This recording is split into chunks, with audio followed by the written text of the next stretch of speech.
Today, I spent the morning reacquainting myself with the forces, and of course, I'm very happy to see how the SAF has progressed over all these years.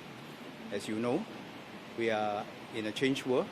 There are new challenges, new disruptions caused by technology, new forces that we have to contend with, but this is also why we have to come up with new ways to overcome our challenges. And the very nice thing about this morning, from what I have seen, is that the SAF is not resting on its laurels. The SAF is constantly trying to ask ourselves, what are those new challenges that are emerging? What are those new technologies that can disrupt our warfighting capabilities? What are also the new technologies that can allow us to build up new capabilities to overcome some of these challenges? And I'm very happy to see the SAF constantly re-examine the way it does its operation, and that gives me confidence that we'll be in good stead in time to come. As all of you know, that the capabilities of the SAF is not built up overnight in a short time. In fact, for those of us who grew up in the force, we will know that sometimes from the time you conceptualize a capability to the time you operationalize them, it can take quite many years. And that is the kind of cycle that we have. Every day of peace is a testimony that the SAF has done its job. But it's not just about planning for today's operation that's important for the SAF. It's also about planning forward.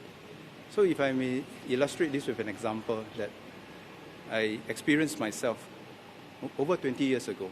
I think you all will still remember the 9/11 incident. After the 9/11 incident, many armed forces around the world were asking themselves, how can we stop another incident like this? What are our response plans? At that point in time, I was in the armed forces. I visited the units, including our Special Forces unit.